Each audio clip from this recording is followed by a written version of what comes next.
Hello and welcome to Still Got Legs, a Doctor Who Rewatch podcast brought to you by Another Happy Studios. The gang is on the run and all hope is seemingly lost. This is The Sound of Drums.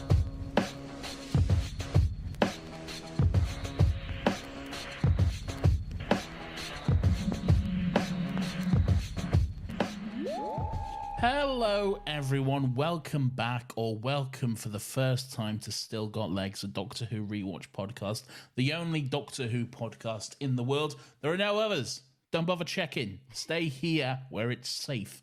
My name is Nathan. As always, I'm joined by my companion, as it were. His name is Lawrence Thomas Heisey. How have I never thought of that? How has it taken like 40 episodes or whatever for me to call you my companion in this podcast and adventure that we're on? Yeah, you've danced around it a million times. The lesser co-host, you're the host, I'm just here as a guest. You've said a lot. I prefer companion because it's on brand, but I still resent the sentiment behind it. So fuck you. Why do you resent it? Let's break it down, Lawrence. Why do you resent me calling you the companion? Is it because in your head you think of the companion as lesser than the Doctor? So what you're actually saying there is you hate Martha Jones. Is that what you're saying? So that it was going to come round to you calling me the sexist or racist or something in between, wasn't it? So I'm glad that we got it out of the way early. No, I'm coming back to that, don't you worry. Just like Martha Jones. You fucking beat me to it. I'm not happy about this. This intro should be scrapped and re-recorded. I'm not happy. No, it's some of my best work. This might just be my masterpiece. Anyway, that's something else entirely. Lawrence, what in the world is going on? What in general? Is this pre-show banter or is this getting on with the episode? This is our scheduled pre-show banter. I'm just looking at my notes here. Right now we have 5 minutes allotted to scheduled pre-show banter. Well, I haven't read That's my not true, by the way. I haven't read my pre-show banter notes. What's on the list of topics for banter this week? What can we Various. Oh no, that's vague. Yeah. I am going pumpkin picking soon. Are you really? I am, yeah. That's so sad, man. No, it's not. My local little farm has like all these animals. They're making a day of it. There's a golden pumpkin. If you find it, you win a £20 Amazon voucher. It's good fun. A golden pumpkin? Surely that would stick out like a sore thumb in a field of fucking pumpkins. Yeah, but the rest of the pumpkins are orange, so it's not going to be totally. You can't just like scan a field. You've got to go and look for it. I'd imagine it's not going to be the size of a house. Just like, look at me. I'm obviously the golden pumpkin. I'll just get one from Asda. Won't be like, I found it. No, just a pumpkin. Oh, okay. You skip it all entirely. Yeah. I'm not doing your Tory fucking pumpkin picking or whatever. It's fun. You make a day of it. You come home, you carve it. A day of it? You think I'm spending all day in a fucking field looking for pumpkins? They're there. Just grab one and go. It's the centerpiece of the day. We're going to go to a pub afterwards, have a nice drink, probably have a little breakfast before. What, with like a fucking arms full of pumpkins just wading into the pub? No, we'll leave the pumpkin in the car, Nathan. I'll wash my hands of this. I'm not coming. All right. Okay. All right. What else was on your list of vague? I don't have a list. I told you I don't have a list. Well, you said you had no notes on it. I didn't. Okay. That was a fun little joke, Lawrence. Oh, I see. I didn't pick up. That's why I'm the companion. I don't pick up on these riffs. Exactly. You need me to give you exposition. Thank you, Nathan, for expositing the riff. Docky Who? We're in wild, uncharted territory because at the time of recording, we have not yet released the previous episode. So that's true. Yeah, tomorrow morning for us, our time. We don't yet. Still needs to be edited, and we don't as of yet know what the reaction is to it. So for all we know, we could be cancelled by the time this comes out. Yeah, but then at least we'd have the foresight and ability to not release this and instead release something else. Well, yeah, that's true. That is true. But if you're hearing this, I guess we're not cancelled. Yeah, you haven't got to us yet. Not for lack of trying. Not for lack of Nathan trying to cancel me in the intro. I'll get you one day. It's true. You will. Wait, no, hang on. No, I don't want to give you that ammunition. You won't. You just want to. What you did there is you just did that thing where you wasn't really paying attention to me, and you just said the automatic thing in your brain to move on to the next thing. I was trying to find a natural segue until I realised I'd landed in it. Yeah, so apologies. You won't catch me. There's nothing to catch. This is Series 3, Episode 12 of Doctor Who. It is called The Sound of Drums. It is written by one Mr. Russell T. Davies, and boy is it, and it is directed by Colin Teague. Lawrence, are you familiar with the work of Colin Teague? Yes, you are. You got tricked. You don't even know it. You don't even know you're familiar, but you are. You've seen so much of his work already, and you will see plenty more in the weeks to come. Tell me, who is this? Who is this mystery man? No, because I've already done it, but I forgot. So what? I'm so confused by this. What are you confused by? What? I don't know who this person is, but you're telling me I do know. Have they directed other episodes of Doctor Who? Yes, of course they have, and they'll do more to come. That's what I just said. I was confused by it. It was odd. It was odd phrasing. I didn't understand. Well, I think you'll find it was very clear. Well, we'll see. We'll see if the listeners are on board or not. All right, you said this is obviously written by Russell. Is this the return of the Russellisms complaints segment that we briefly had? Well, first of all, I never said obviously. I said boy is it. Okay. That was just a quick Nathan nitpicks the thing for you. Second of all, there are many Russellisms about this episode. Yeah. Some just frankly too big to ignore, some too big to save to the later segment, although I was tempted to do so, and some which are just baffling to me. Yeah. And just completely, I cannot fathom what was going through the man's mind when he was putting pen to paper. So yes, we will, of course, discuss these Russellisms, as I believe you affectionately named them. I did. I think I did. With all that being said, do you like this episode? Are you a fan of it? No. Okay. What? Not no, at it's all? okay. No, I am. I think I am. Yeah. It's in a weird place because it's a good episode. It's a good episode. There's good performances. Everyone is going well.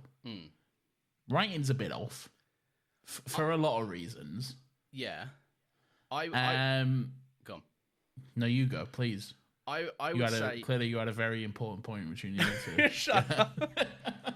I would say where I sit with this is I really enjoy the episode, but I enjoy the episode because I buy into the ludicrous mental hurdles I have to do to enjoy the episode.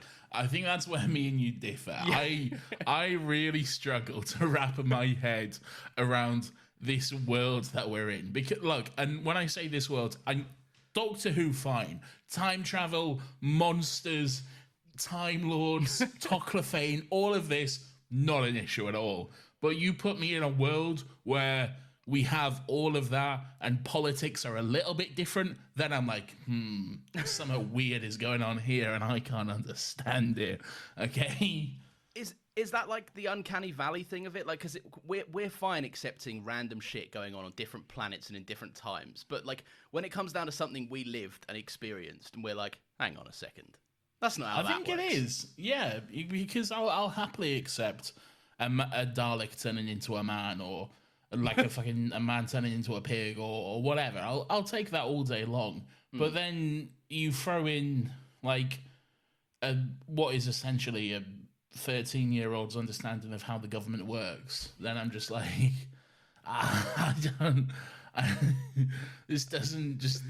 all of this seems wrong and I don't like it. All right. How do you want to handle this? Are we going to go through this head on or should we wait until we get to there in the episode? Well, I mean, it's pretty much straight away, isn't it? I mean, yeah, it is before the intro. Yeah. So the gang are back on Earth, modern 21st century Earth, whatever. They managed to escape the end of the universe by fixing Jack's vortex manipulator. And so here we are. And then we quickly find out that the Master is also here, and he is now Prime Minister. Not only that, but he is the mysterious Saxon. The mysterious Mr. Saxon that we've been alluding to throughout this series. So there we go. Big reveal. That picks up on, like, because last week Martha, after post-regeneration, and he was kind of taunting the Doctor through the TARDIS before taking off and flying elsewhere, Martha said, I know that voice, and this is why. It's Harold Saxon. It's the man behind the mysterious Vote Saxon posters that have been all about. And he has been elected the Prime Minister of the United Kingdom. Something Somehow. It's Nathan's favourite part of the episode, I think. It's my least favourite. I don't like it. Because I don't understand how it happened. Okay. All right. Yeah. So, education time, I guess. Yes, okay. yes. So for those unaware, okay, in the UK, our politics is based on parties and members of parliament, okay?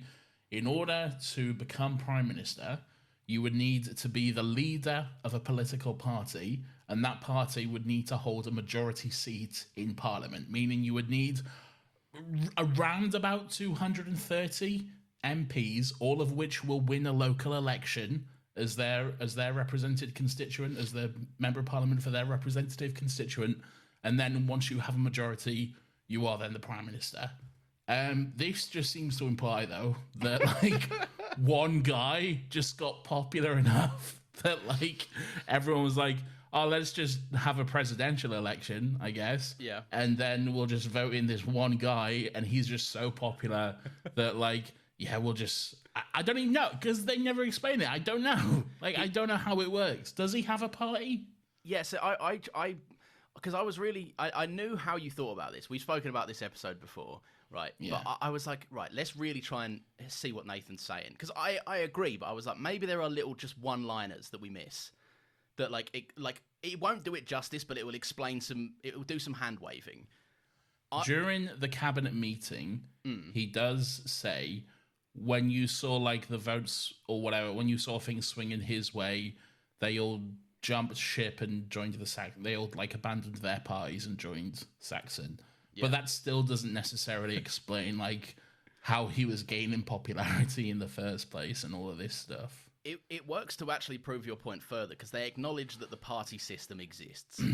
Yeah, exactly. Okay, so there we go. So, like, is there a Saxon party? Is Harold Saxon just heading up one of the heavy hitters, like just one of the hitters in the UK? I don't know. I guess there would be a Saxon party because, like, if you like watch election night footage, like whenever it's the actual prime minister's constituency, you'll always get like a whole bunch of just fucking weirdos who have also. Like, just ran independently. You get, like, Lord Binface and fucking some guy in an Elmo costume and all this sort of stuff. Please give context to American listeners what Lord Binface is. Lord Binface is... I think he's Count Binface, but, like, he's just a guy who, like... who always runs whichever constituency the Prime Minister is in, he always runs... as a member of parliament for that constituency. He's surprisingly popular. He never wins, obviously, but he's surprisingly popular. And he's just like a guy in like an almost Darth Vader-esque costume with just like a big bin on his head. That's the thing. He never wins. And he never wins, but it's always great because you have to see like fucking election night footage of like...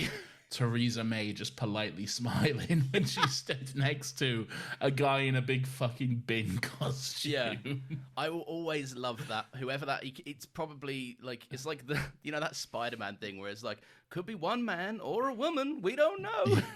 Yeah. It's like that, but like I will always commend them because whoever is behind Count Binface, team or people or just singular person, is always worth it because there's always a smug Tory. Like you say, that then just has to, like, it's their moment, it's the defining moment of their career, and they have to stand next to a prick in a bin while their photo is taken. I wouldn't call them a prick, because I think actually their platform is actually, like, quite progressive, and, like, stuff you'd actually want. It's just that they don't have the funding or a party behind them to actually do anything. I say prick affectionately, right? Because they know that they're being a prick, just for fun. Yeah. Anyway, Lord Count whatever Binface aside. Do you reckon if they ever get elected, they'll change it to just Prime Minister Binface? I think legally they'd have to use their name. Yeah, I guess because Prime unless they have legally changed their name to to Binface or whatever. So. I like how we start this episode by going like, Russell T Davies has made a mockery of the UK electoral system or whatever, and then we immediately be like, I can't believe they're undermining such like true to life events as Count Binface. We make a mockery of our own fucking system. We do. It's true. But anyway, I wonder what you think about this, right? Because I always thought the line, it's a smug little line. It's meant to be cheesy and on the nose, and the Master toying with the Doctor and everything. But him in front of the cameras before the intro sting, he says, you know, this country is sick. This country needs healing. In fact, what this country really needs right now is a doctor. And then it's the big thing. And I always thought that was a bit on the nose and cheesy until I grew up and realized that the majority of a prime minister's job is to fill airtime by effectively saying nothing of substance. It does my head in something. I can't even watch fucking interviews with politicians or anything because it just pisses me off so much. Any interview you see with Rishi Sunak is like, so the journalist will ask like, so are you stopping HS2 coming to Manchester? Well, what we're focused on at the moment is getting involved with the people and doing what they ask us to do and bringing in a new set of transport for the people across the UK. All right, but that's not what I asked, though. Are you? Yeah. And it's always just avoiding the question and trying to make it sound like you're answering it, but not really. And it's just, I want to punch you in your little face, you tiny prick. Even if you ask them like a kind of some sort of leading question for them to go into their politics, but it demands that they have a stand on the spot. What they just do, they just skirt around it and talk about like, well, we've actually introduced 20 more buses into central London. It's like fantastic. Like you can't even handle talking about your own policies, you fucking wet blanket. But what I will say to bring it back to the episode, do you not enjoy the political setting just because the Master obviously does get to tell what are effectively a bunch of Tory stand-ins that Russell T Davies has written just to choke on shit and then he gasses them out, basically. It's a fun scene. Yeah. It's a fun scene. I like it. Straight away, it gives you a look in at like this kind of unhinged nature of the Master. You know, he is someone who's insane, as the guy says, and, you know, there's something not quite right about him. And this is definitely not like what you would think of when you hear Prime Minister of the country. Like, this guy, this clown, seriously? So it's good to see, like, this is who we have in charge and stuff. And then just the shot, like, once they've all died, and then he's just, like, leaning on the table and doing the drumming thing. It's quite creepy. It's quite chilling and stuff. I like it. I'm completely willing to forgive that it just, like, he just eyeballs the camera for no reason. In the universe, it doesn't make any sense. But it's creepy, and... like, I guess this is kind of what we were close to touching on, but obviously we couldn't talk about this episode too much last week, is that, like, this has to be a different performance. Like, this is why Derek Jacobi wasn't the Master that they went with.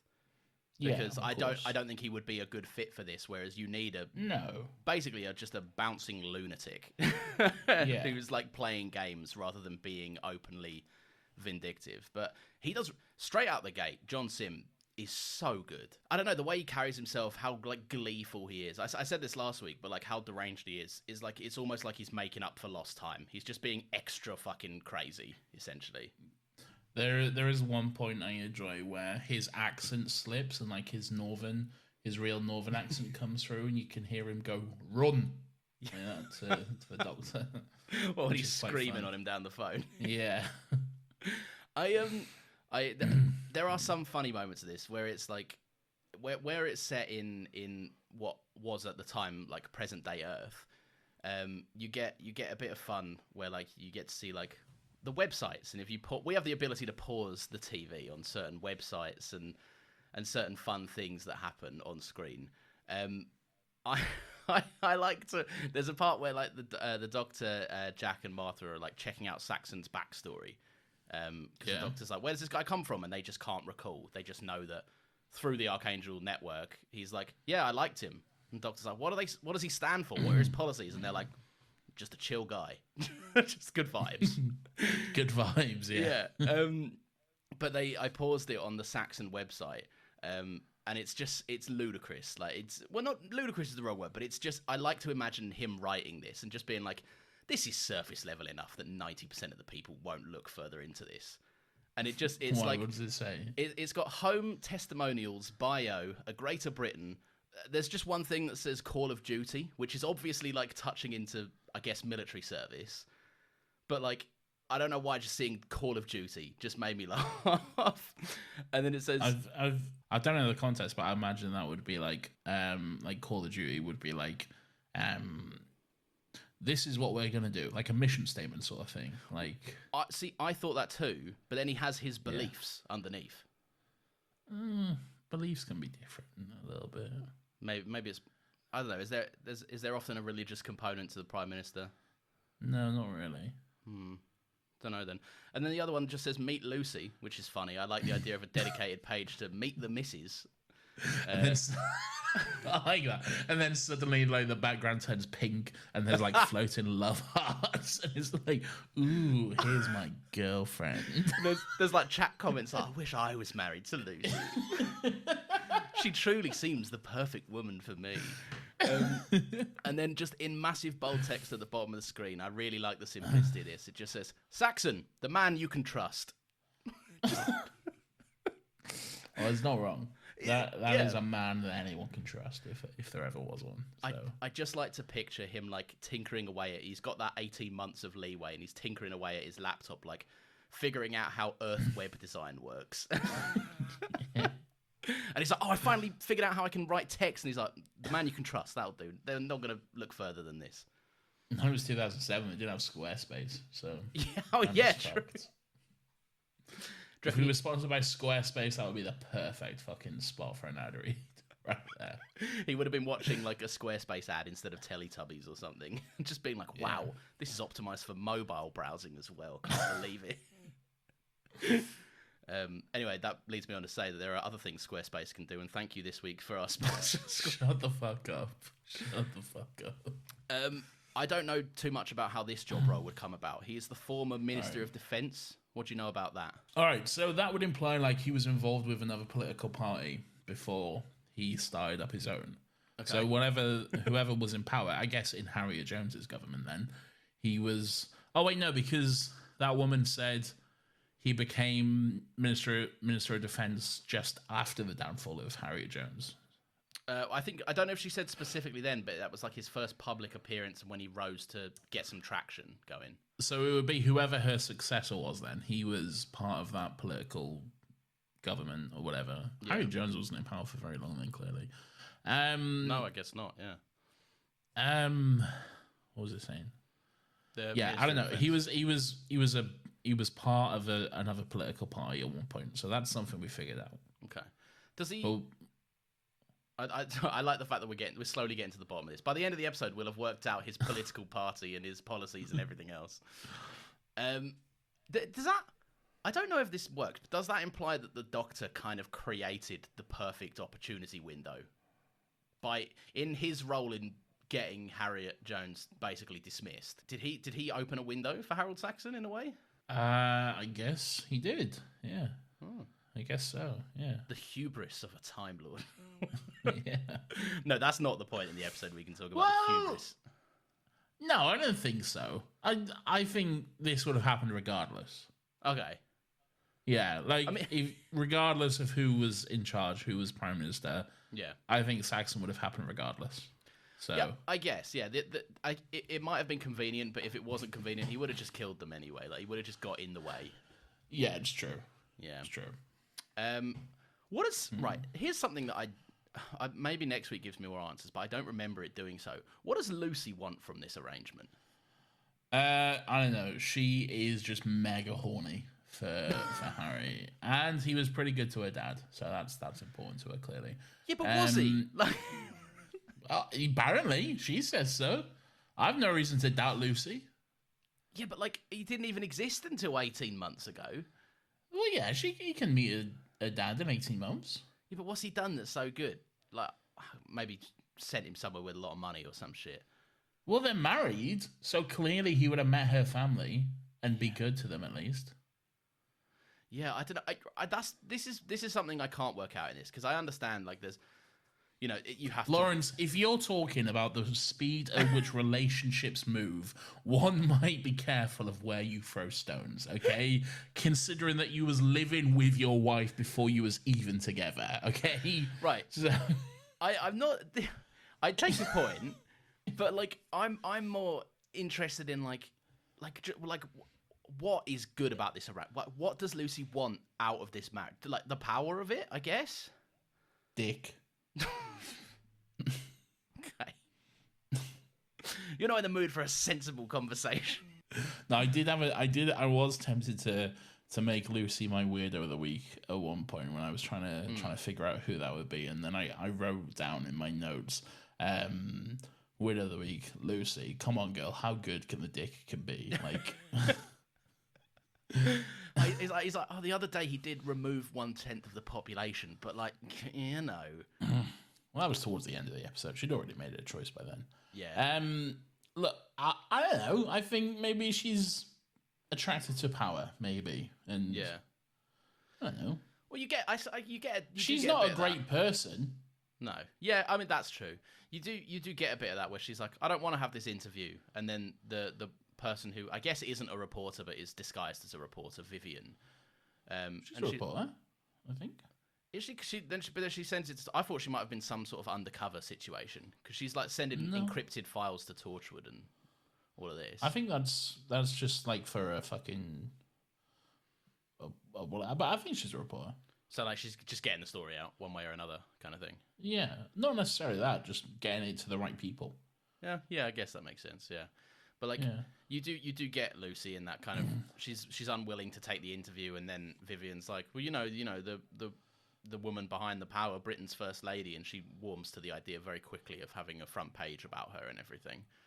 Yeah, I don't know. I don't think writing women has been the strong point of this season. I mean, I will say there's some stuff with Martha in this episode which I really like, and we can discuss that in a bit. But yeah, there's some good stuff. Some steps have been made, but overall. Yes, I would say some look, I know it can be blasphemy in the eyes of some people to criticize our Lord and Savior Russell T Davies or whatever, okay? But like I just think he's not as perfect as everyone makes out, and there are certain missteps and mistakes that he makes along the way and has made, and I'm hopeful that he has grown as a writer. I think he has, and hopefully those missteps won't reappear, but hey, just this episode is very much a prime example of some Russellisms, if there ever was one. Yeah, but you say it takes steps to like fix stuff. Do you want to talk about Martha now? Because we're kind of all over the place anyway in this one. Yeah. So I like when the most cartoonish bomb in the world blows up her apartment. This bomb. It's so funny, that bomb. It's just like it's like a big fucking Looney Tunes ass, just like fucking stick of dynamite with like a big clock on it and everything. It's literally like an alarm clock and It's what made it worse was that it was worse than I remember. The dynamite, for as silly as it looks, maybe I could have overlooked it, but then it has the printed words dynamite written on it as well. Yeah, and I was like, oh, this is. I don't know if it's the sudden nature of like the kind of the whip pan and the spin of the TV, but just that reveal of the bomb, I just laughed. I genuinely burst out laughing in this one. They might as well have had, those ones you see in cartoons where it's just like a big black ball and then just a string on the end of it with like the fuse coming down. They might as well have just had that, to be honest. Yeah, it's true. Yeah. Anyway, yeah. But yeah, so once her flat gets blown up and like they're out on the street or whatever, she's like worried about her family and stuff. She calls them and like the doctor's like, you can't do that. They're like tracking you or whatever. She's like, shut the fuck up, man. Right? Like, shut up. I'm doing this.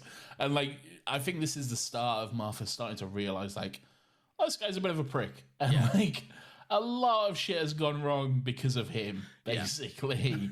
And maybe he's not as great as I thought he was.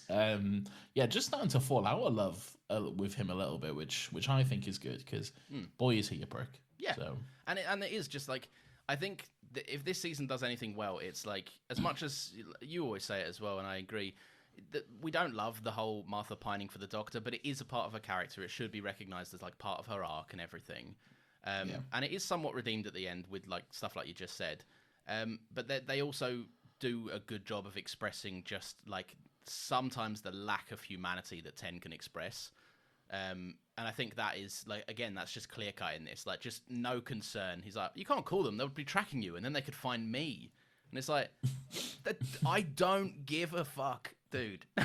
Like, it's worth the risk to make the call to see if they're still breathing. And the Doctor just like, I do like as well the fact that there's, I don't know, maybe it's Jack there and he's like not wanting to like be seen as too weak, but the Doctor like just kind of shuts down after that. He's just like, yeah, okay, sorry, yep, sorry. Yeah, she like really just fucking yells at him, and then he's just like, oh, okay. Yeah, and then they just like go to the car, and just like heads down, like.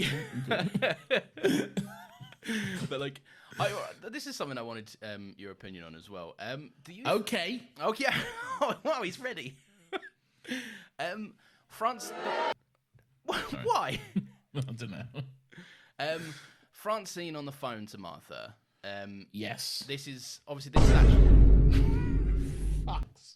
Stop. Sorry. Okay, sorry. Francine on the phone to Martha. This is. Do you think like the whole saying like, you know, come over with, I might be getting back together with your dad.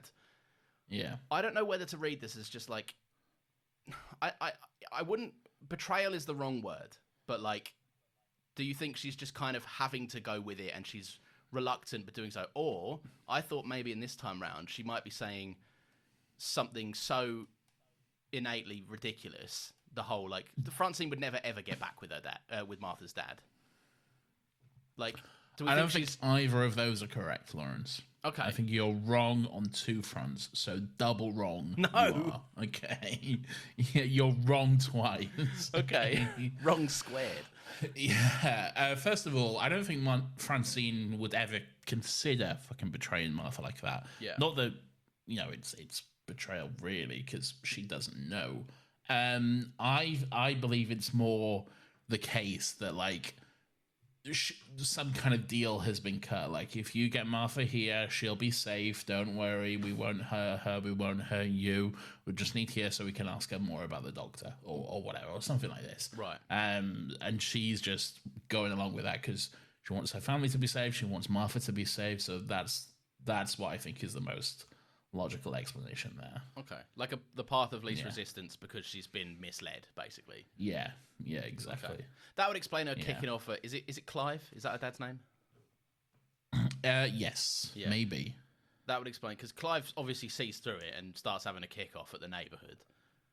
Yeah. So that would probably explain that. She's like, what are you doing? You know, we were going to be safe and all of this.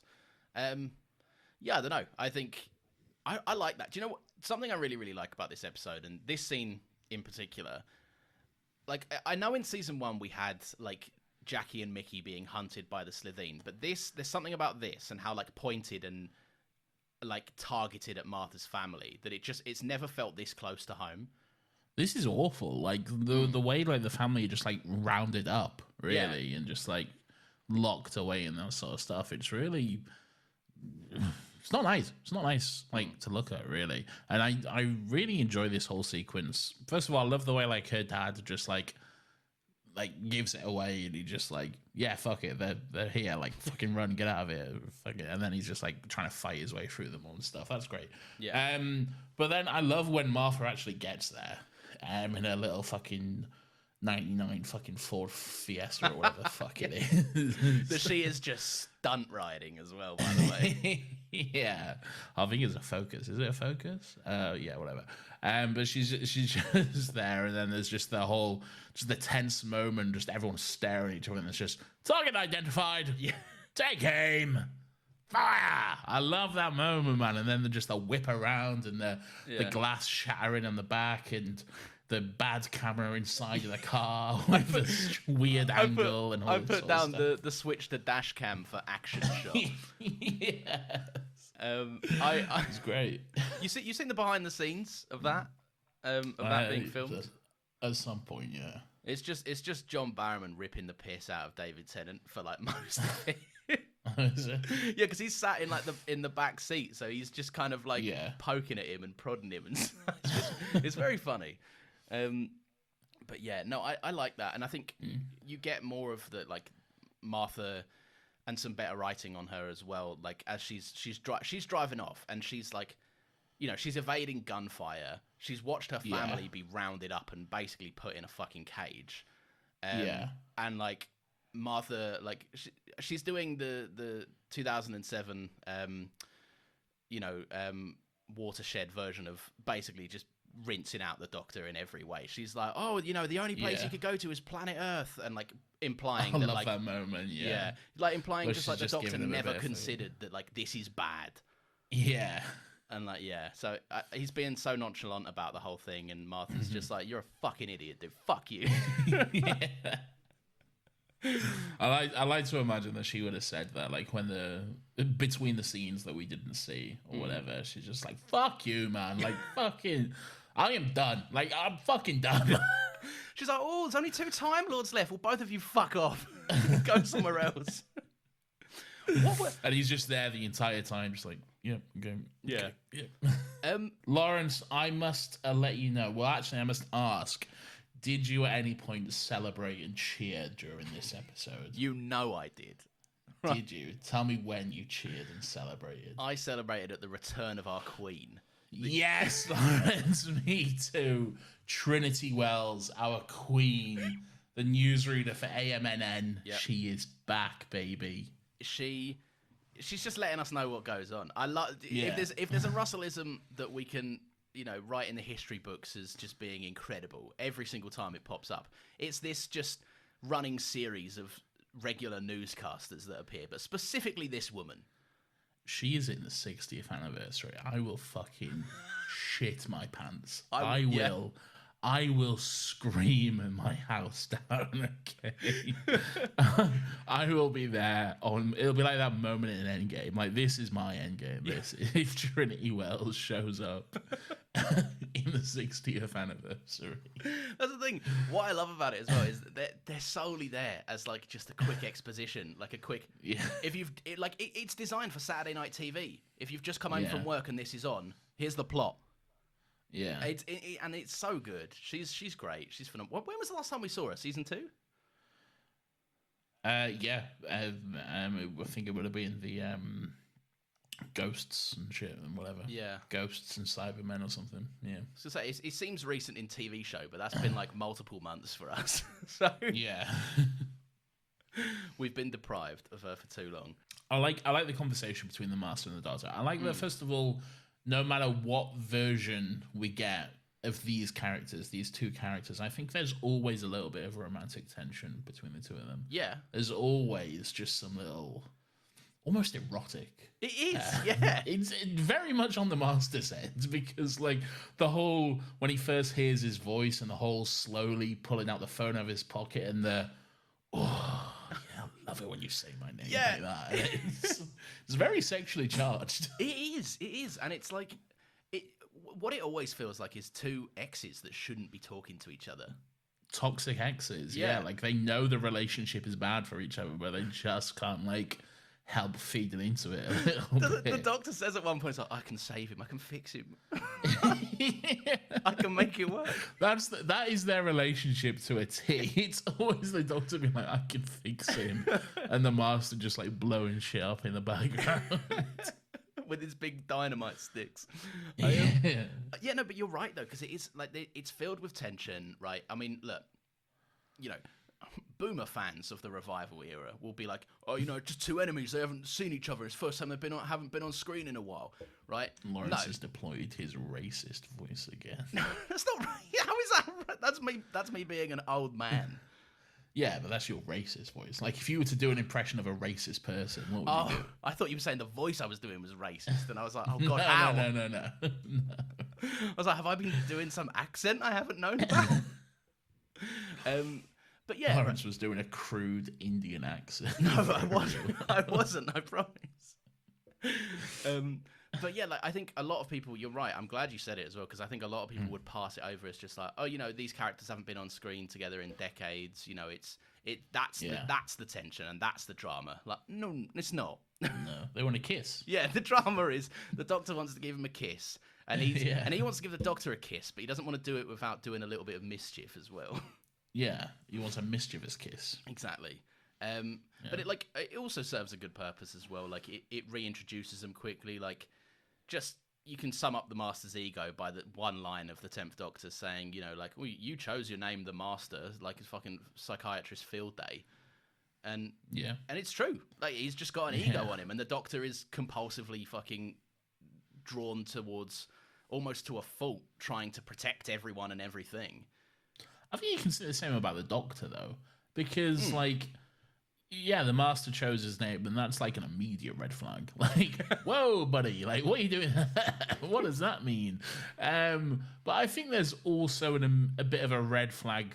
Not necessarily. It's more of a subtle red flag with the Doctor. It's pompous. I wouldn't even say it's a red flag. It's just a bit like, I want to help people. I want to be so good, and like people look up to me. And this. I'm not like the other guys.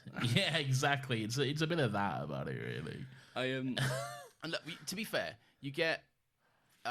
We'll get back to the conversation, but just while we're on the kind of hubris and ego of these two maniacs, basically. Yeah. You can't not bring a bit of pretentiousness around the whole universe and time and space when the place you grew up in, their continent is called Wild Endeavour, and their mountains are called Solace and Solitude. Right? The elitism of, like, Jack says, like, the Legends of Gallifrey made it sound so perfect, and the Doctor's like, oh, it was, aside from the war crimes and the atrocities and just generally being known for fence sitting and watching terrible things happen. What I love about Gallifrey's, like, representation and progression throughout the series of Doctor Who, it's so funny because you got, like, 9 and 10 being very wistful about it and romanticizing it. It's like, oh yeah, it's a lovely place. 11's like, had some issues, but it was mostly pretty great and stuff, and it was a nice place. And then the 12th was like, I fucking hate this place, and I fucking hate everyone here, and I will happily kill you all myself. I fucking hate you all. Hasn't he? I'm pretty sure. Like, I've seen a clip again because there's a lot of Capaldi era I haven't seen. If you're new to the show, it's my kind of the part of the show. There will become a point where it becomes a watch podcast. Area. Yes. But isn't there a point where, like, Capaldi's there and he's like, what regeneration are you on? And some guy's like, oh, my 10th, and he's like, sorry about this, and just shoots him. There is, yes. There's context behind that, though. It's not just the fact that, oh, you're a Time Lord, I'm going to kill you. Like, there's reasons for it, but he lands on Gallifrey and it's like, get me a gun! I'm going to get all these motherfuckers. But yeah, anyway, sorry, back to the very sexually charged phone call with the most dramatic transition to speakerphone to handheld you've ever seen. Yeah, it's very... By the way, just quick side note, this is going way off tangent and back to, like, series 2. I was talking to someone on a Facebook comment in, like, one of the Planet Broadcasting groups. Can't remember the name of them. I'm very sorry. But I was talking to someone. They said, like, oh, they love the show, and I was like, oh, that's okay, thank you. And then they said, like, they mentioned the deleted scene from the Cyberman 2-parter, which, like, can just flat. Remember we was talking about Ricky and Jake and how, like, oh, they're boyfriends. Like, there's a deleted scene which fully confirms that they actually are, in fact, boyfriends. Really? And I was like, what? So I, like, looked it up, and it actually fucking exists. It's the scene, like, when Mickey stays behind and then he's in the van with Jake at the end, and, like, let's go to, like, France or whatever they do. Yeah. There's just a moment before that where, like, Jake is like, you're not him, you'll never be him. He was like this. And then at one point he just says he was the best boyfriend I ever had. And then Mickey just goes, all right, yeah, I'm definitely not replacing him then. Yeah, fully. Wonder why that got cut. But oh, yeah, one can only imagine. Yeah. I like that how unsubtle that line is, though. Like, it obviously wanted to be in the episode, and they're just like, you'll never be him, by the way. We were romantic and we had sex together, yeah. It's so unsubtle. He was the best boyfriend ever. Anyway, we were right. They are boyfriends. So vindication. So we've gone out on a limb for one. Now it's we're 1 out of 2. Has it yet to be confirmed that Sim and Ten were gay for each other? Oh look, the Master and the Doctor is like the oldest fucking ship in the universe. All right, like this isn't new for us. All right, this is long been a thing. Okay, this is out there. Was there does it come down later on the line? Does it get more romantic? I can't remember. It does. Yes. It's complicated. Okay, all right. Yeah. I mean, yeah, but like different doctors, different masters. I guess it's somewhat different all the time. Yeah. All right. So they have a bit of backstory. We're long privy to Gallifrey's, no longer here anymore. Yes. But the master, this is all new information for him, and he's like, basically tells the story of how he, like, they revived him because he'd be the perfect soldier, and the master's big heroic moment, he just kind of went, yeah, no, I'm not doing that. I'm gonna be a human. Fuck off somewhere else. Yeah. I like that. I like the concept. We don't get to see the Time War again for a very, very long time after this point, but I like the concept of it has to live in our imaginations at this point at broadcast date. Something so scary that the Master just shit himself and ran away from it. Yeah, it's terrifying, really. Yeah. Whatever that may be. Yeah. I just like all the peaks to it that we get. Obviously, we're coming from a place where we know now exactly what it looked like. But some of it we've only seen a very small amount. Like the Time War went on for.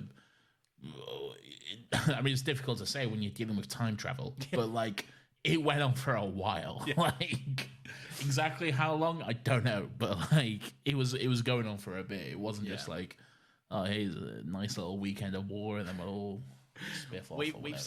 We've seen occupied Gallifrey, and that's about it.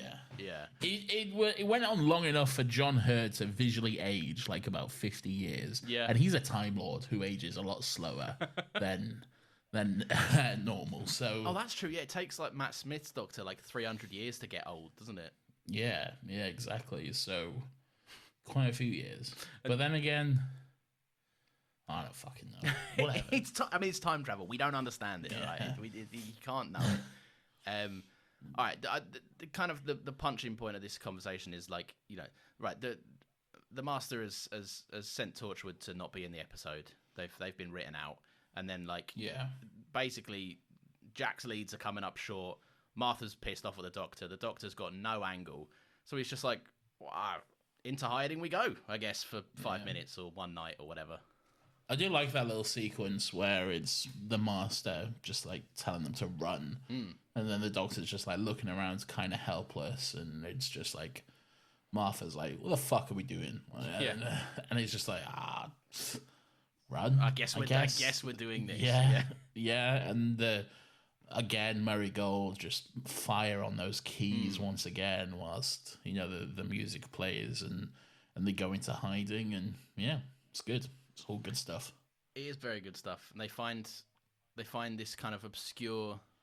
It's like it's a location in like film and TV that you only would ever find if your character is in hiding. This very open and broad, but somehow extremely secluded warehouse space, but also on the street. Yeah, very strange. With like, does it have a roaring bin fire? I can't remember. Yeah, I can't remember it, but I would say almost certainly. The vibes are roaring bin fire. Yeah. Do you want to do your little note about Martha and her chips? Yeah, right. So I'll present this one as if it's fresh. Thank you. No, Martha. I'll act like I've never heard it before. Oh, please, yeah, I'll read it verbatim. Martha, public enemy number 3, goes and fetches chips for the lads. Very funny. Thank you, Nathan. No, but I wrote it down. It is a silly note, but like, she is supposed to be. I feel like they've run for their life. They're in hiding, and I just find it very funny that almost the next scene, Martha's up. I went and got the chips. It is literally their first night on the run. I imagine them then getting to the warehouse. They've been on the run for approximately an hour, and then just like Jack or someone's like, I'm starving. Anyone hungry? Martha's like, I literally just ran past the chip shop. Like, if you wanted chips, why didn't you say? Oh, good stuff. Yeah, but yeah, chips. We get a bit more Master backstory here. I don't know if this is entirely made up for the revival, because the Master obviously is a long-standing character. Is this untempered schism new for revival? I don't know. No idea. I'd imagine so. Yeah, a little bowl haircut kid looking into the time vortex. Yeah, I had him in battles of the battles in time trading cards. I had untempered schism Master. I probably do have him somewhere. I've got a whole deck. He was a shiny rare, which meant he was in almost every pack. Yeah, along with Businessman number 3. Oh yeah, and Mood Dealer. Who could forget? Oh, what was that one that you found where it was like Tim Watch Action or something like that? Yeah, it's the one where he's opening the watch. Yeah, and it's like, ha my weapon. But yeah, I wrote down right because I don't feel a lot of sympathy for the Master, but at the same time, getting like a fucking 8-year-old to look into the entirety of time and space seems like a fucking dumb thing to do. Yeah. The Time Lords aren't known for their great decisions, are they? Even they're not exactly known for being nice guys or whatever. It's true, yeah.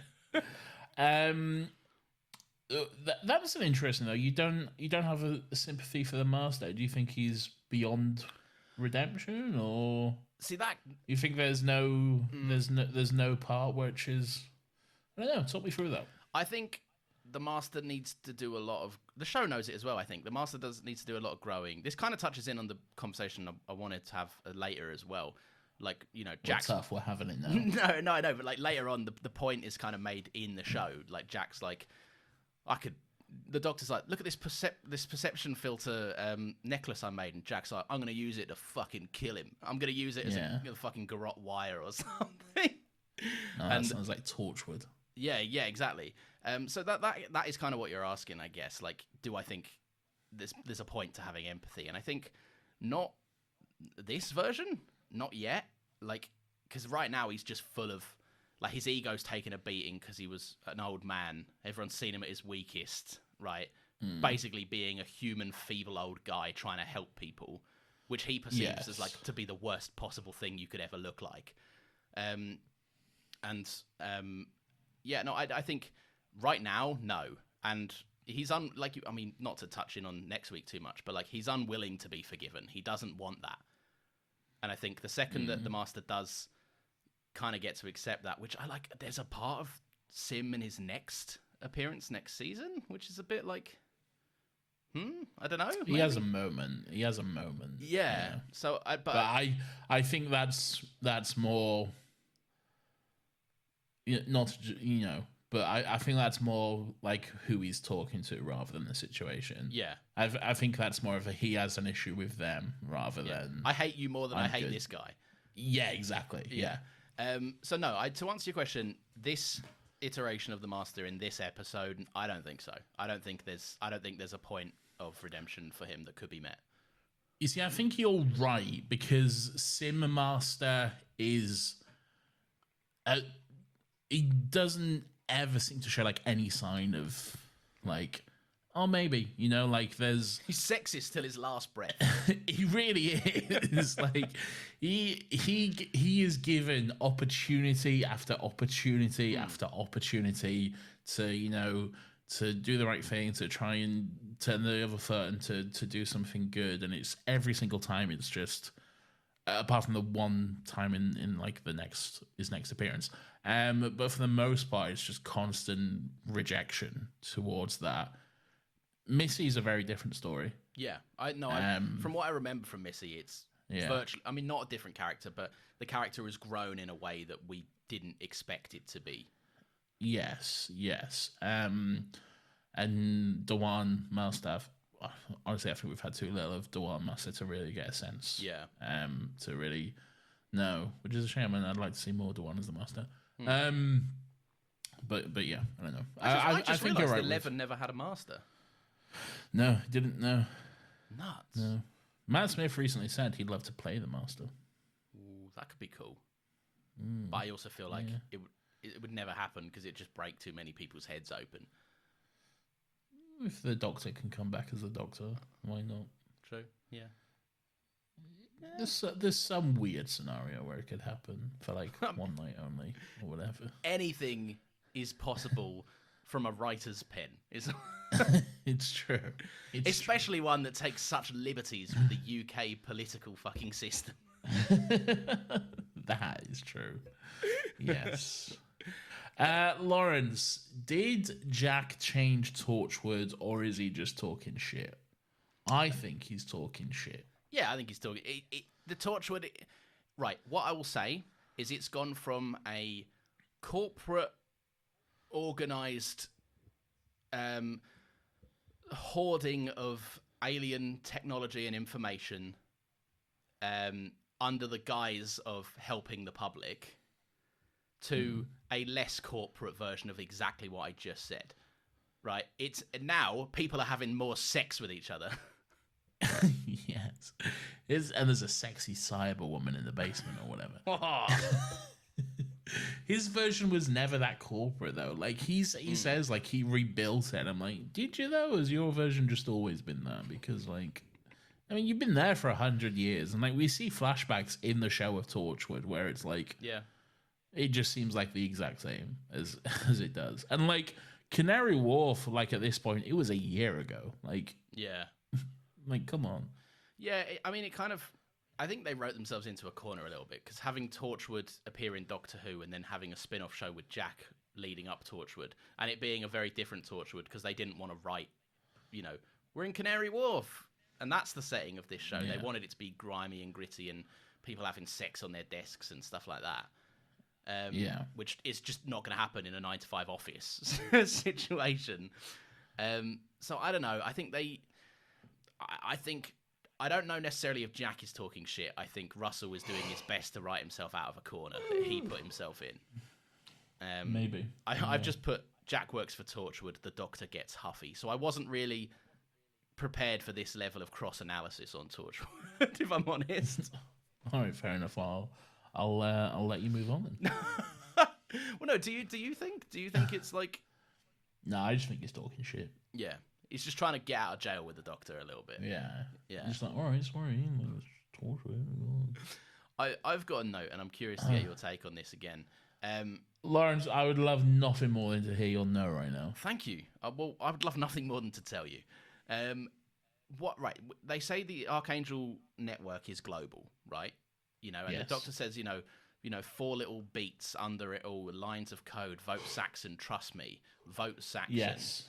What does the vote Saxon part of this hypnosis do to anyone outside of the UK, which is most of the world? Are they just... Do they wake up and they go like, I wish I could fucking vote Saxon. What is that? What is that? Maybe they... What they do is they go onto his website, and if you're outside of the UK and you go to the section that says vote Saxon, it just takes you to a page where you can donate to his campaign. Yeah. And then... You just like send him all your money or whatever, and then he gives all that money to Lucy's dad, or something like that. I don't know, because he was so nice to her father. Do you reckon when they go there, the first thing they do before they donate to that page is they first check out the Meet the Wife page, and they leave? Of course, yeah. a nice. You gotta check in. You gotta check in on the missus. Exactly. See how Lucy's doing. Yeah. Yeah. Okay. I like the perception filter, but we've heard about the perception filter. There. We've heard about the perception filter, but now we get to see it with a bit of camera trickery and explaining. I like the little pan to the left. It's just a silly bit of fun. I like.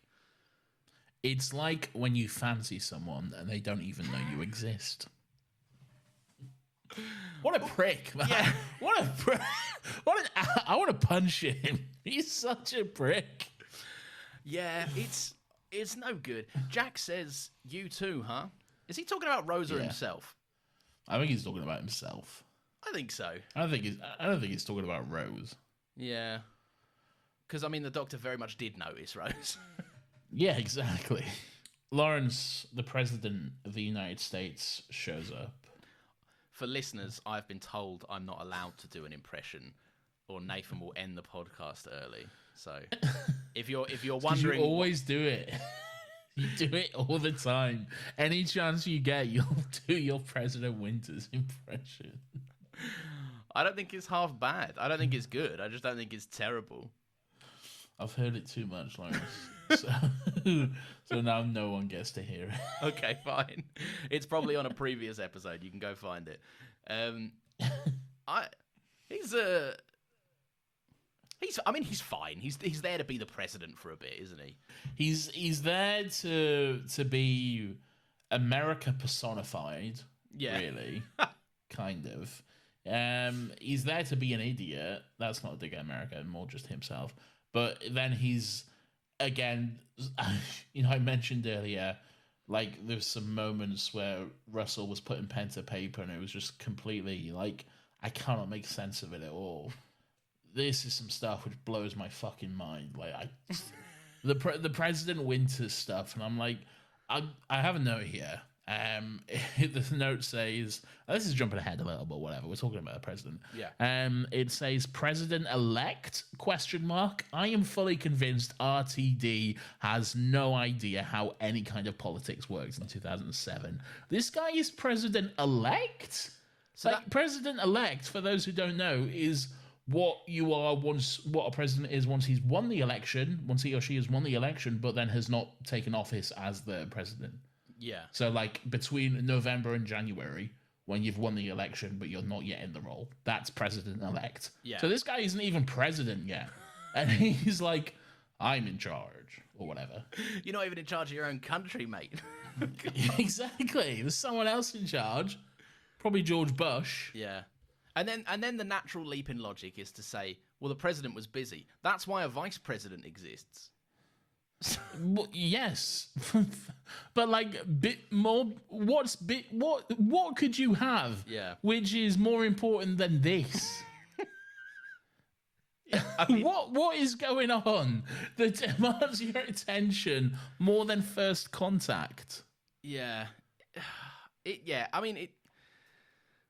It doesn't make sense. I don't have a counter to it. No. I just think Russell has heard the term president-elect and didn't really know what it means, and thought it was like, oh, that's what the president calls himself. That's like the official title. Yeah. He like heard it and thought, oh, president-elect means I have been elected president and now I am president. So yeah, hello, I'm president-elect. Yeah, because it doesn't come back, and it's not relevant in a way that would make sense for it to just not be the regular president, right? Like, and also everyone else just calls him the president. Like Trinity Well on the news, they're like, President Winters is in fucking England or whatever. Yeah. Hold on, I'm just looking up what is president-elect to make sure I'm right. Sure. The president-elect of the United States is the candidate who has presumptively won the U.S. presidential election and is awaiting inauguration to become the president. Yes, exactly. So there we go. Russell, what were you cooking in 2007, man? What on earth? Look, I fully believe in the past 16 years that he has grown and he knows more about politics, and like it's not important at the end, like who cares, but it's just a weird thing that really just like takes me out of it, I guess. It is a little wrinkle that's just like, why did you do that? Like so I like you say, it doesn't. You can't get hung up on it, but it does just make no sense. And the only logical conclusion is that he actually just doesn't know what it means. Yeah, I think that's genuinely it. Yeah. It's just he would have heard it at one point, and then he was like, "Oh, that sounds good. I'll just call him that." Yeah, that makes sense. Yeah, that must be his full title, I guess. A ship? No, we're not there yet. We're the Martha's family are like, I don't know what other people think Harold Saxon is about and what he's up to, right? Because he's just met with the family. He's met with the president-elect, right? He said his speech, whatever. He's gone inside. But there are other people that just like work for the government around. As a prison van pulls up, and Harold Saxon's like, "Way, all the way from prison." They're like, "Who is this fucking bizarre lunatic that the UK have elected?" Yeah. And also, is this legal? What he's doing to these people? I mean, he doesn't care about that. No, but like. Clearly, he's got like his own team and like his own soldiers and stuff and everything like that. But yeah, there are just like regular, I don't know, people around. Like, there's probably just like people who work at the airport, and they're just like, "I saw the new prime minister. Like, he had some prisoners." I don't know about this guy. Weird. Yeah, he was like laughing at the prisoners. Like, this seems weird. Like, what's going on here? It felt malicious in intent. I'm not sure I understand. Yeah. The Doctor says putting the key around the Master's neck will show the world what he really is. But to the rest of the world, is he not just a man in his 30s? I mean, yeah, pretty much. Yeah. What will it do? I know. He's still got a laser in his pocket. He can still kill everyone in the room and do the exact same thing. Lawrence, they're on the Valiant. They're on the Hell Carrier. Yes, they are. The Heli Carrier. Were these a big deal in 2007? Do they exist now? What? Like helicarriers? Are they a sci-fi concept that I just think is real? Yeah. Okay. They're not real. They're water-based ones are. Okay. They're called... What are they called? Like fucking... Shit. Well, naval... Like, I can't think what they're called now. Big... Airships. Airships? I think they should be called water ships. They're not called water ships. What are they called? Oh, that's annoying me now. You know, they're in Top Gun and shit. Yeah, I've seen them, but I like... Aircraft carrier. Look, call me stupid. I think this was a sci-fi concept. Like, I saw it in the Avengers, I saw it in this, and I was like, they got it. That was like 2007 and 2012. Like, they got to be a thing by now. 10 years. Did you not think by the fact that like when both of the concepts are introduced in Doctor Who and Avengers, everyone is like, "Whoa, whoa, we're going into the sky, whoa." Did that not clue you in on the fact that like maybe? Well, no, because one of them that gets shocked is like a fucking 90-year-old man who's been in ice for most of his life, and like he was surprised by a fucking, I don't know, just a radio. So, like, okay, I don't know. I wrote it down. I literally wrote down a ship of the 21st century. Was this a big deal in 2007? Are they real now? I'm very confused. They're not real, Lawrence. No. Okay, all right. Well, then I'm more impressed. As far as we know, who knows what like they have cooking up at Unit, which exists. Yeah, but, like, yeah, a real unit. Yeah. I love that meme that's been going around at the moment. It's like secret organization unit and then a shot from like the trailer of the 60th where it's like just a massive fucking skyscraper with unit plastered on the side of it. Don't tell anyone we're unit. But yeah, I don't know. Right, so we get on the helicarrier. The TARDIS has been redified. It's been turned red and evil. Cannibalized. Yeah. The Doctor describes it as. Lawrence, the TARDIS has never looked better. It looks great. It looks really cool. How dare it? That was a little joke for me digging the appearance of the TARDIS, but how dare you? I think it looks... She is in distress, Lawrence. Right. Yeah, but it looks cool.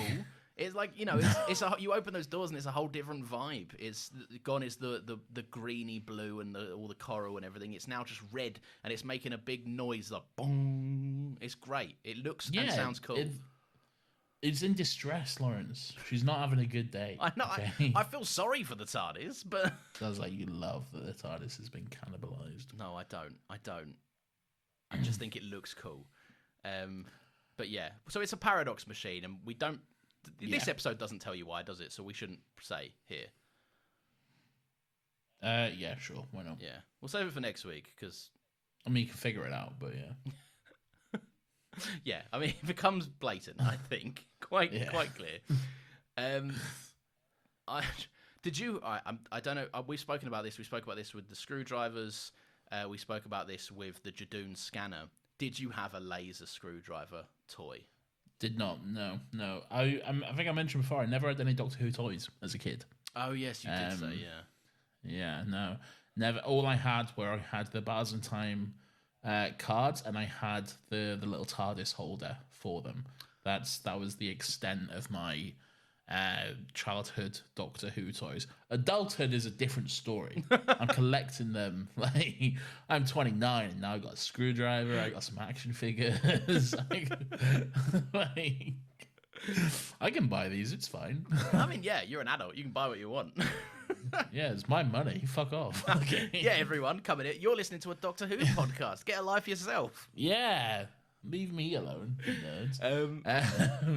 No, I never had a laser spanner, unfortunately. Much as I wanted them. I've put down the laser screwdriver. I love it. I think it looks silly, and I like its little orange laser that it fires out. I think it's great. I like that its seemingly 3 features are stun, kill, and turn old, and then turn mega old, which I like. It's so dumb because, like, why is it a screwdriver? Like, what? Why is the Sonic a screw? They're not screwdrivers. They're just little things. But like, who's building a screwdriver and go, oh yes, I'm gonna use this to shoot lasers and make people old? Like, it's purely just because the Doctor has one, and like he's like the anti-Doctor, I guess. Yeah. So like this is what he has. It's more marketable to call it a screwdriver, yeah. And we can sell it in Argos, but like that's where I got it. I got mine from Argos. There you go. He turns right. Well, hang on. Let's go through this. He assassinates the president. He does. He assassinates the world is watching. Trinity Wells is obviously delivering a beautiful, beautiful commentary on the events of their first contact. We get not flashbacks. We get snippets of like people all around the world watching. We get those very stereotypical American kids in their dorm room.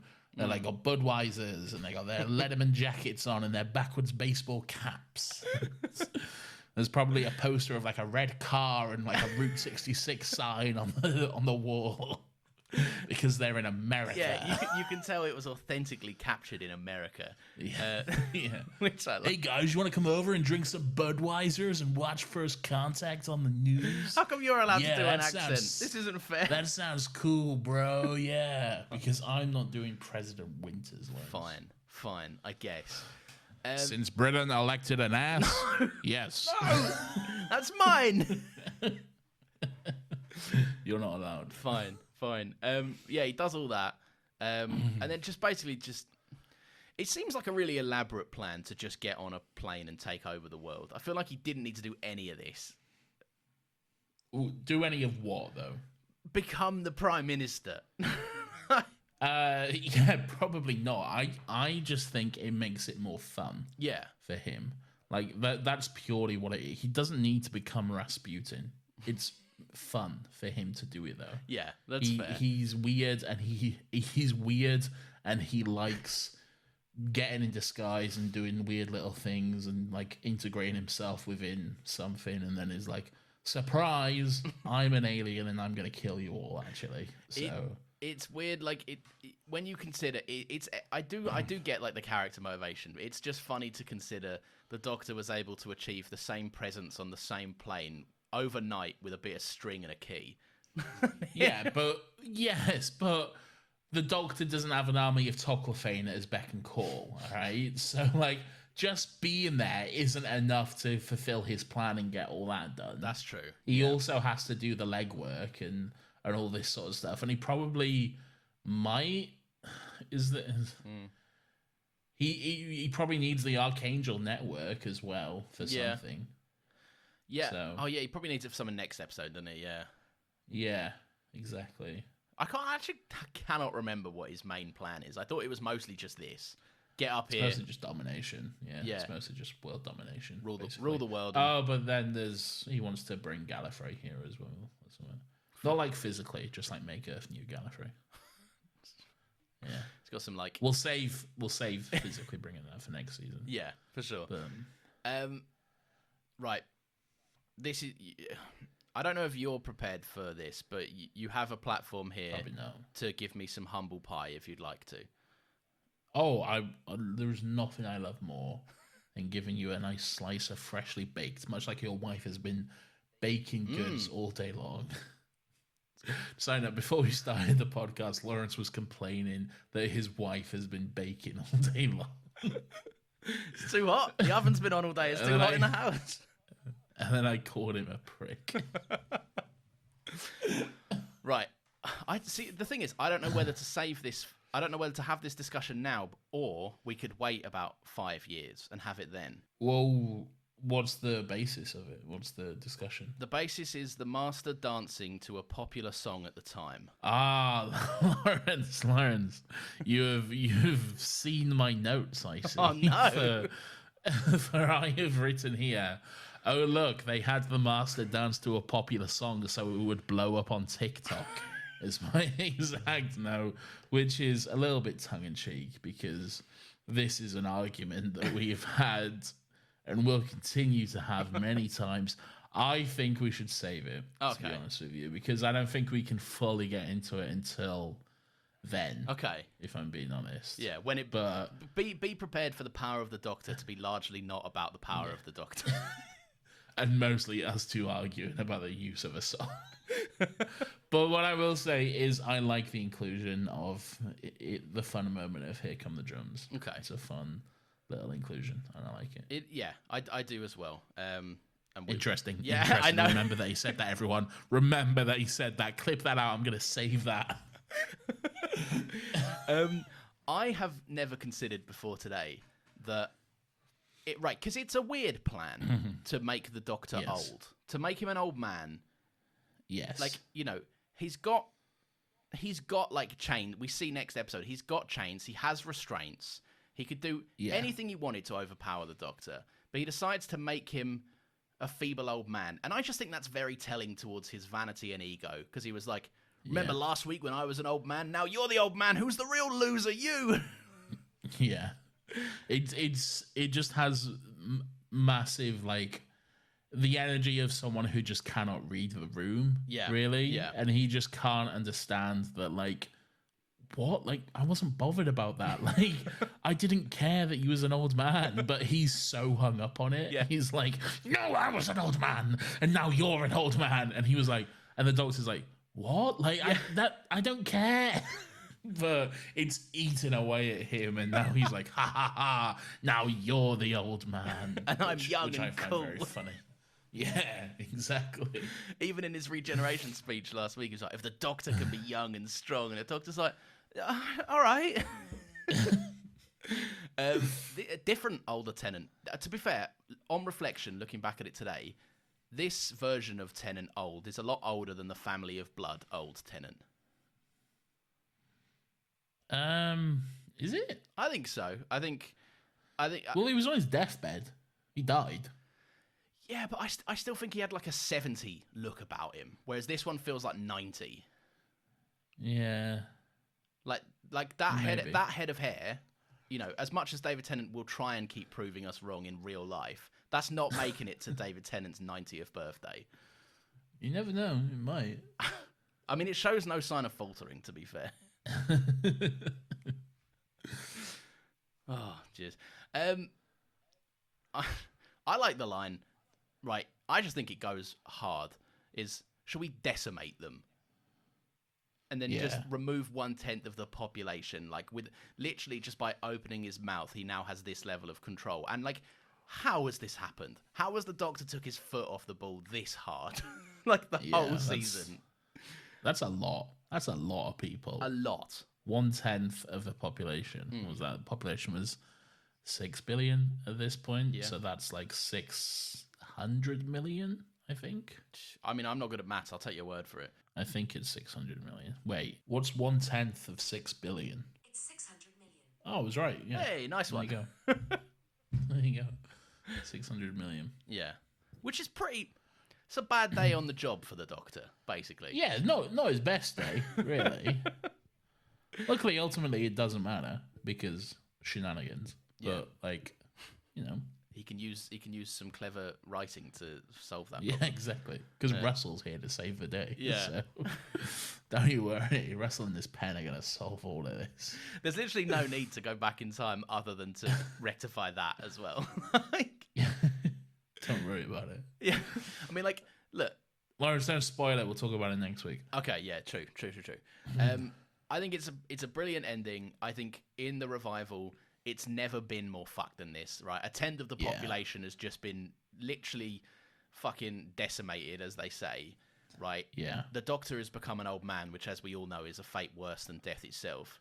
Especially for the 10th Doctor. Exactly, yeah. Jack's like, Doctor, they're being slaughtered down there. And he's like, I've got no hair. There are bigger fucking things to worry about. Exactly.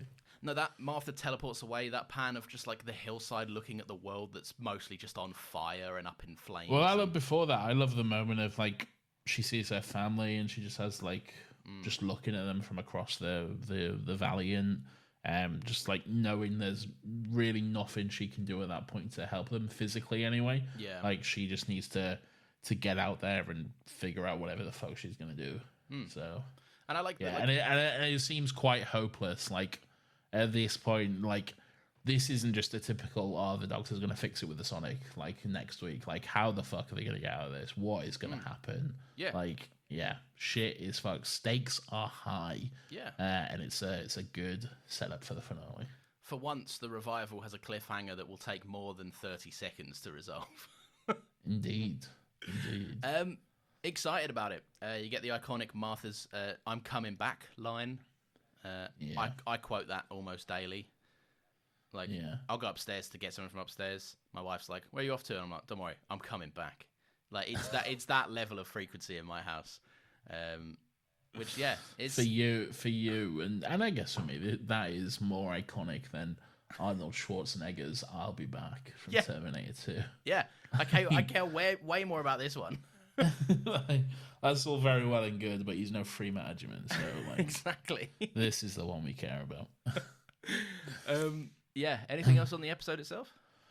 Lawrence, I would love to tell you one more thing about the episode. Weirdo of the Week!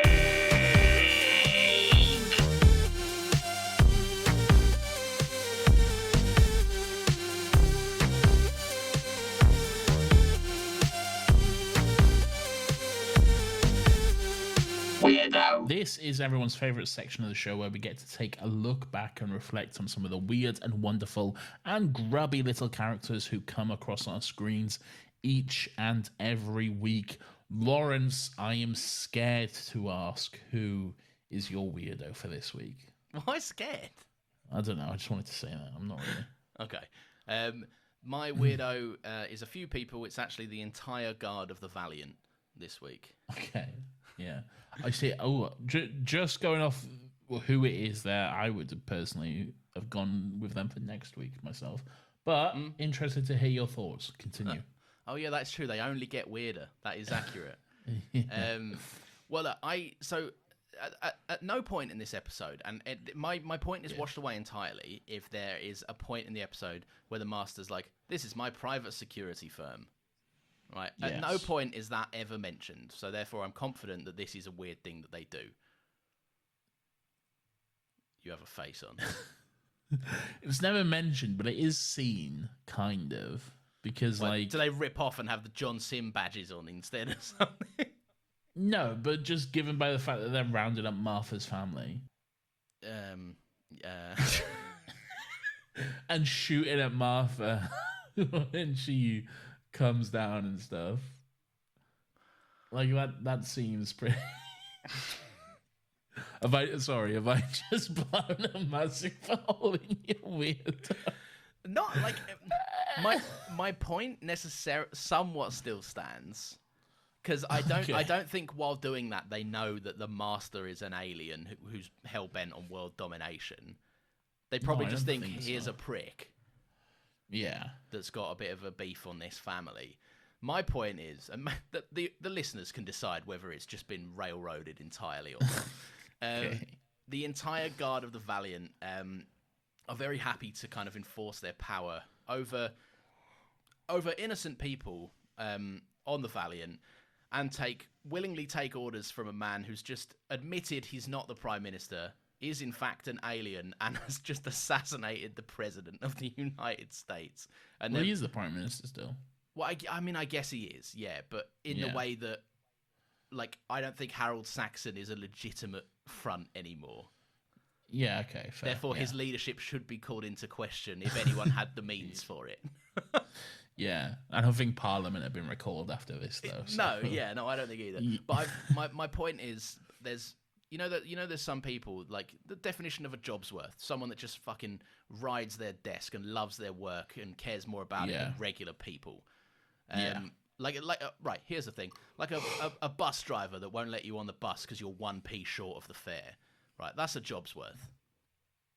Yeah. And a lot of time that's not their fault, though. Like, no, I know, but in the moment when you're 1p short. Yeah, I know. Yeah. That's what I think these guys are. I just think they're like, I mean, I don't understand what's going on, but I get my job is to hold a gun at someone, so I guess it's these guys. Weirdos, I think so. All right. Yeah, fair enough.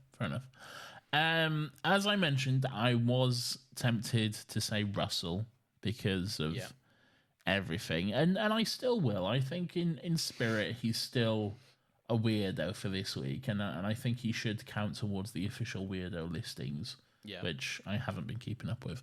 But I think my actual weirdo will be the Doctor himself, really.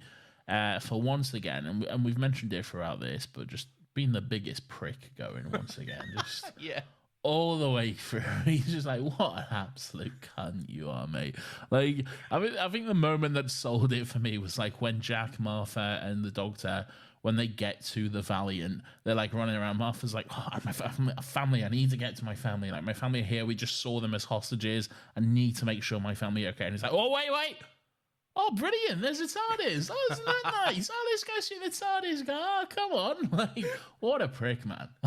Yeah, bigger stuff going on, man. Come on. Yeah, I know, like the TARDIS can help them and stuff, but like, still, like, you just read the room a little bit, get some sense of awareness about yourself, and don't just say brilliant when Martha says my family have been taken hostage or whatever, you know.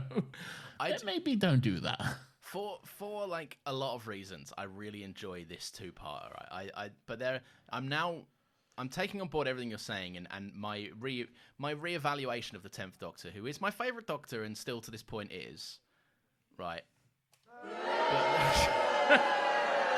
But I'm remembering. I'm taking into account how largely how he's been acting this season, and then remembering what the ending of the season teaches us about him. I'm excited to discuss it next week.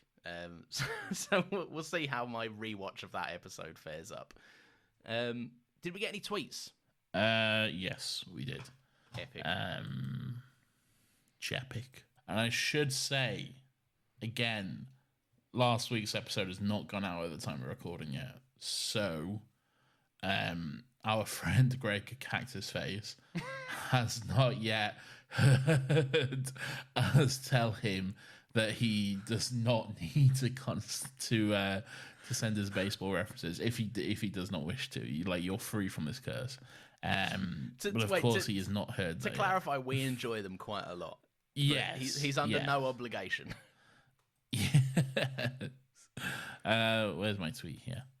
Yes. So first one comes from Greg Cactus Face, actually Cactus Face on Twitter, who says, when pitching in baseball, the arch/angle of the pitch is very important. I know where this is going. You could even say that it is key to successfully placing the ball in the baseball square. This episode first features the Archangel satellites, which they tune into the TARDIS key. Great. That's my favourite one yet. I like it quite a lot. I'll give that a like. And then again, thank you, Greg. By no means are you obligated to continue. I love this so much, but don't feel pressured to do this every single week. Callum, but I don't buy jam, I buy honey. at CJGeorge2339J on Twitter says, so does the fact that Jack was going to be in A Good Man Goes to War and might have been decapitated by the headless monks make you feel better about the Face of Bo reveal? No. We know the you that he's referring to. It's not me. Yes. Lawrence, this one's for me. I'll take this one. Okay. No, it does not, Callum, but I don't buy jam, I buy honey, because nothing can make me feel better about that reveal. There is no way of making me accept that Jack turns into the Face of Bo. It just... You can throw in whatever weird lore you want. I'm not buying it. I'm crossing my arms and I'm saying no. It's fair. Look, Callum, I don't buy jam, I buy honey. I've been trying, right? It won't happen. I appreciate you fighting the good fight and trying to make Nathan accept what is established canon in the show. No, not to me. It's not established canon to me. But I am looking forward to, obviously, I imagine we'll be discussing that at length. Get ready for a 3-hour episode next week. I'm interested to hear what Catherine says, because Catherine will be joining us. Yes. It is confirmed. I spoke to her the other day, so that is now confirmed. Yeah. That's listeners of the show, that is one of the hosts of the Missing Mystic Falls pod, and she's been on for the Runaway Bride episode, was it? She was on for the Runaway Bride episode where you just felt like taking the day off. That's not what I was busy with family matters. Yeah, you were. Nathan, I don't know if you know this. I know everything. Oh, well, I mean, then, should I tell you? Do you want to know still? No. Fair enough. Let's move on. The listeners might, though, Lawrence. That's true. What they might not know is that on their podcast platform of choice, they can leave a review, and I think we've got one, haven't we, to read out, probably our most recent one. Yeah. Yes, we do. Let me go and check. When did we establish these shenanigans? I don't know. I don't know. I didn't check the emails. No emails. There we go. Okay. Email us. What are you doing? Yeah, come on, guys. Anyway, our reviews, Nathan. Yeah, I'm getting there, Lawrence. Oh, I apologise. You're filling time. Yes. Here's... All right, so I'm just going to read our most recent review, whatever that may be, whoever that may happen to be from. The review is titled Still Got It, and it's from Jeff Lemon, who says, a wonderful podcast about a 60-year-old show that goes off on various bizarre tangents at the drop of a fez. A must listen for me every week. Thank you very much, Jeff Lemon. I tell you what, this is a must-read review for me every single week. This review is a must-listen to me for every week. The ending of this has just devolved into a weird puzzle box that new listeners will just have no reference point for at all. I don't think new listeners are making it as far. Yeah, that's probably fair. These have gone on longer the last couple of weeks as well. There's a lot to talk about when it comes to the Master. But yeah. So anyway, yeah, jokes aside, and thank you, Jeff Lemon, for that incredible review that we've never heard before. That was very touching, and I'm moved by it. If other people want to leave reviews as well, much like our friend Jeff Lemon, they can go over to their podcast platform of choice, which likely has some sort of feature where you can give us a 5 stars, maybe even write a little comment, let us know what you think about the show, let us know what you think about Docky Who in general. But if you don't like Doctor Who, don't unfairly review our podcast on your views on Doctor Who. We're still talking about the merits of our show individually, so please keep that in mind. Nathan, they can also... And of course, I was like, the whole time you was talking there, I had my mouth open right next to my microphone as if to indicate I had something to say, and then you just steamboated on through to the next point. There's a slight delay on your video. I'm not always in tune with what's currently going on. Look, Lawrence, I just want to say, if you happen to listen to us on Google Podcasts, which I know a few people do because I get the analytics, Google Podcasts is shutting down. No. I got an email about this. You probably also got an email about this. Google Podcasts is closing down. I think it's been absorbed into YouTube Music. No, that's a service everyone uses. Yeah. So I think you'll still be able to access them for free, but you'll like have to download YouTube Music.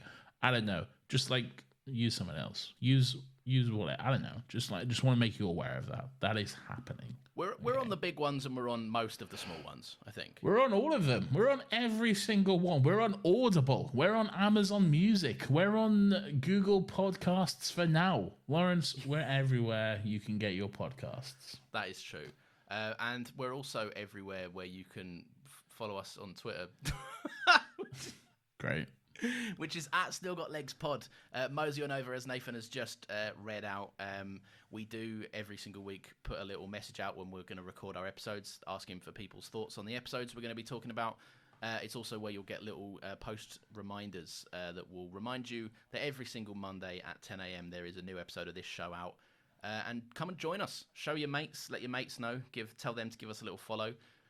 Because Doctor Who is entering a new era, and it's going to be a lot of fun, and there's lots of new Whovians coming on board, so come here and listen to us talk about the show from like 4 years prior. I will, of course, tweet this out as well, but please let us know your thoughts on the next episode and Series 3 as a whole for next week, because again, it is the finale. So email, if you don't want to tweet it, you can email it to us. You can do longer ones over email. I'll read it all out, like no matter how many I get, because I usually get like 2. But you're gonna eat those words if the show ever gets like 30. I'll do it. I'll sit here for an hour if I have to. So commitment. I'll read them all out. Yeah. So at still got legs pod on Twitter, or if you do want to email, stillgotlegspodcast@gmail.com. I think that it'll be in the description below.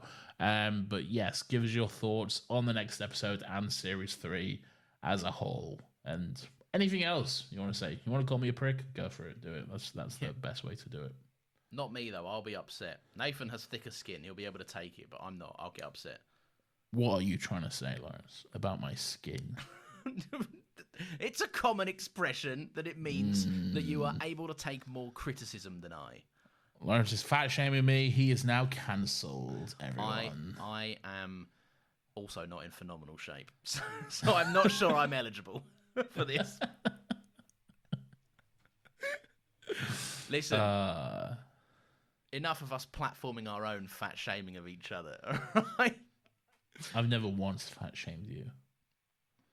I feel like that's not true, but not true, because I wouldn't take it to heart from you, because I feel like we both give each other the same stick.